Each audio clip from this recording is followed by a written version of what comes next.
Hey, I'm just noticing actually now that I'm recording this how random the background of this video looks. I've got a little lamp over there on the ground and a little keyboard and my bed's not made, and you may not have noticed any of that until I just pointed it out, but when you live with two boys, there are strange noises in your house. But anyway, so the chances of the background of any of these videos being just perfect, not happening. This is not a perfect world here that I live in. Okay, so I'll just jump on into what I wanted to share with you. Last night I was sitting in my bed and doing some reading and writing, and I was reflecting back on the past few weeks. My heart has been on this crazy kind of emotional roller coaster in a way, really since back in January, and I don't have time to go into all of it, but long story short, I started the new year off just praying, God, I need to feel you, I need a special new touch from you, just to know you're here, and he started doing crazy things to let me know, yes, I see you, and you're my daughter, and I care about you, just like I said I did in the Word. Don't you trust me? And so, you know, he's shown me that in various ways, in some really spectacular ways that I would love to share with you later. But I've also kind of gone through a little bit of a heart-tugging process too over the past few months, and you know, just a couple weeks ago I was sitting right there on that bed and I had myself one of those good old ugly cries, you know, just a good boo-hoo.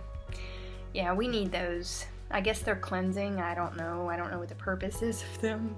What stood out to me between that a few weeks ago and last night, where I sat in that same spot and I felt such peace and joy again, and such a tenderness in my heart still, and really a growth of my heart. It really highlighted the fact that he does work through really tough things, and he grows us in that, and that's where he produces fruit in our lives.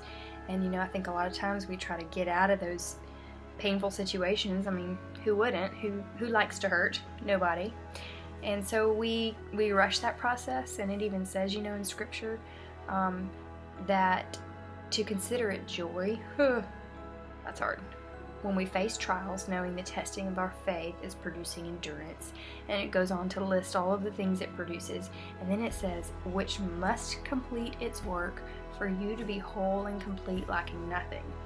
For years, I had the beginning of that verse on my refrigerator. Consider it pure joy, knowing the testing of your faith produces endurance. And it was like, okay, yes, I'm going to be joyful about this, and I'm going to find, you know, ways to be grateful. And then I read on, and it talks about it has to finish its work. And that really stood out to me, because it was like, oh, okay.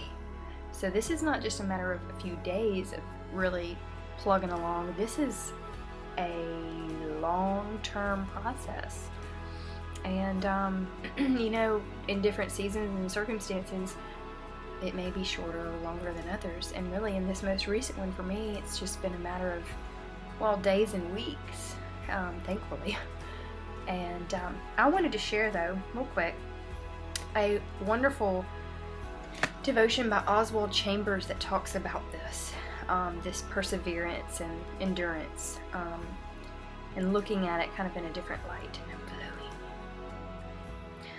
Alright, perseverance is more than endurance. It is endurance combined with the absolute assurance and certainty that what we are looking for is going to happen. Perseverance means more than just hanging on, which may be only exposing our fear of letting go and falling. Ouch. Perseverance is our supreme effort of refusing to believe that our hero is going to be conquered. Our greatest fear is not that we'll be damned, but that somehow Jesus Christ will be defeated. And also our fear is that the very things that the Lord stood for, I'm going over my time, forgive me, love, justice, forgiveness, and kindness, that those things won't win out in the end, and they will represent an unattainable goal for us. Then there's the call to spiritual perseverance. A call not to just hang on and do nothing, but to work deliberately, knowing with certainty that God will not be defeated. If our hopes seem to be experiencing disappointment right now, it simply means they are being purified. Every hope or dream of the human mind will be fulfilled if it's noble and of God. But one of the greatest stresses in life is waiting. I hate that word. You ever heard, like, not to pray for patience? Yeah, if you pray for patience, he's going to make you wait. So don't do that. Actually, yeah, okay, so that's a wonderful post, but that's actually not the one that I was thinking of. There's another one that talks about how he continues to stretch and strain us, and it says that he gives no mind, this is what Oswald Chambers says, he gives no mind as to whether or not it's hurting us to strain and stretch us, but he sees the target, he sees the goal, and so he continues to do that, and then at just the right time, he releases the arrow, and he lets it fly. He grows us, and then all of a sudden we realize, okay, now I see what you're doing. So there's that post, which I really love, and you know, I've seen that work through my life. It's really quite a miracle when you think about the fact that humans can really suffer, and not that I've gone through anything that would look like suffering over the past several weeks, because I haven't. It's just been painful, but when you think about this world and what different people go through, the suffering is huge, and the fact that any human being would be able to not just sustain pain, but come out of it strong and victorious and still tender-hearted, that's a pretty big miracle. It really is. And without sharing too many details, I was in a really, really unhealthy marriage, and my husband confessed to 9 affairs, and those were just the ones that were confessed. I mean, there was a lot of other stuff that was going on too, but of course that was the pinnacle of betrayal.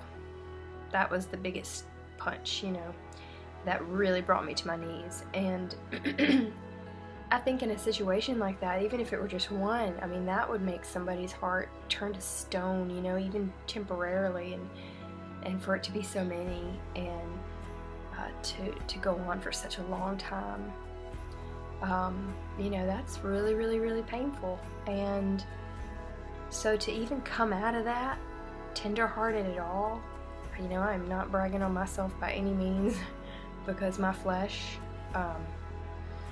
wanted to, you know, go throw down, like hold my pearls. I need a shotgun. Not really, I didn't, well, maybe just for a minute.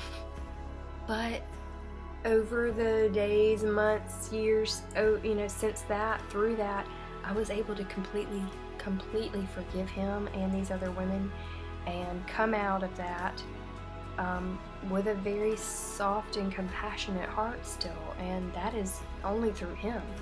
And so I just wanted to share a couple of ways, practically speaking, that, you know, for me, I've been able to take those painful moments, whether it's something extreme like that betrayal, or whether it's the past several weeks of, you know, just feeling a little hurt, and to be able to come out of that. So for me,